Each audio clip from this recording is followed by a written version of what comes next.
Bonjour messieurs, dames, aujourd'hui nous allons vous présenter le thème des humanités numériques sous 3 angles, notamment les thèses qui ont été étudiées par Hélène Bourdelois et d'autres auteurs. Sans plus tarder, on va passer au premier thème par Miss Baldé, qui est étudiante en information et communication à Rennes 2. Je vous laisse avec elle en espérant que vous allez bien comprendre ce sujet. À bientôt. Hélène Bourdelois est une sociologue et penseur sur les usages du numérique, sur le prisme du genre et de la classe sociale. Dans ce texte empirique, l'auteur va mettre en avant l'épistémologie et les enjeux du numérique dans les sciences humaines et sociales. À la question de savoir comment doit se positionner le chercheur par rapport à son texte, elle répond qu'il appartient aux acteurs de choisir leur position en fonction des types de sujets. C'est-à-dire, tout chercheur peut choisir ou décider de faire des allers-retours entre la subjectivité et l'objectivité. Elle évoque ensuite la place des humanités numériques dans les sciences humaines et sociales. Pour Hélène, les humanités numériques sont l'implication des outils de la technologie numérique dans les sciences humaines et sociales. Les humanités numériques ont permis la multiplication des outils numériques dans les sciences humaines et sociales, permettant aux chercheurs de traiter l'enlancement en ligne et hors ligne et mise à la disposition du chercheur grand nombre de données. Elle évoque que les sciences humaines et sociales interviennent dans les affaires politiques et améliorent la nature de la relation chercheur-société. Pour mener donc à bien cette étude, elle va poser la problématique de savoir ce que l'humanité numérique fait aux sciences humaines et sociales.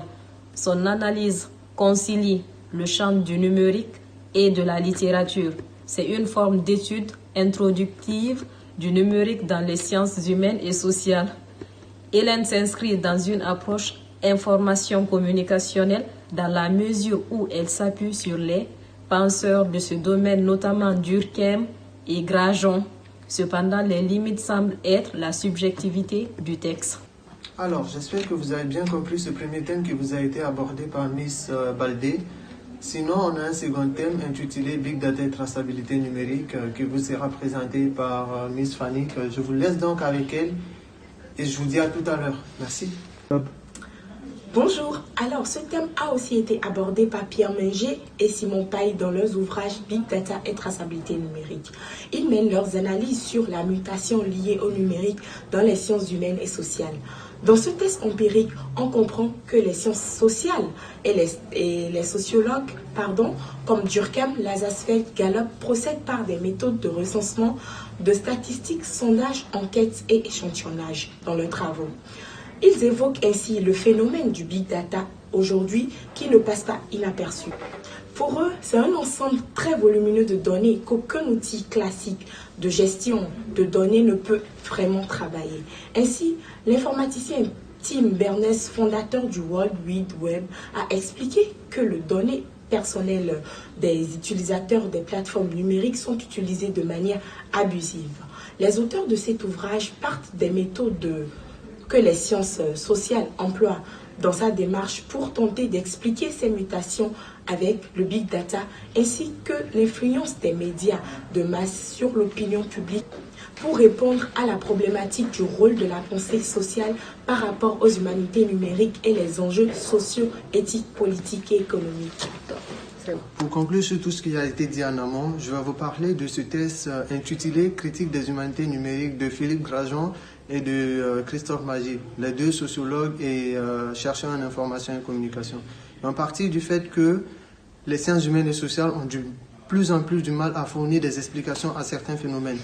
Du coup, pour eux, ça sera l'impact de l'implication des humanités numériques et comment ils vont procéder dans le test.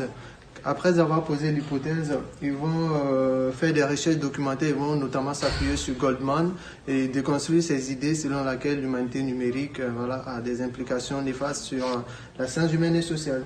Et des points phares de leur critique seront la question du big data qui est pour eux des métadonnées utilisées pour enrichir les bases de données. Et ça, en quelque sorte, ça ferme l'individu dans son domaine de recherche. Et la recherche n'est plus étendue à l'extérieur pour eux. Pour eux, aujourd'hui, les humanités numériques dominent le domaine de l'éducation parce qu'aujourd'hui, même les étudiants s'appuient sur le numérique pour faire des recherches. Et donc, ça a un impact pour eux néfaste sur la question des sciences humaines et sociales toujours. D'un point de vue épistémologique, il faut dire que ces critiques permettent de voir une définition des humanités numériques qu'on n'a pas vraiment au grand jour. Et en dernier, il faut dire que les critiques n'auraient pas d'influence au final sur l'avènement des numériques en sciences humaines et sociales. Pour terminer et clore le débat sur cette question d'humanité numérique, c'est que ce test ne prend pas en compte certains facteurs de l'humanité numérique qui seraient très importants, notamment pour la recherche, car aujourd'hui la société future a besoin du numérique dans les sciences humaines. Merci et à bientôt pour une nouvelle vidéo.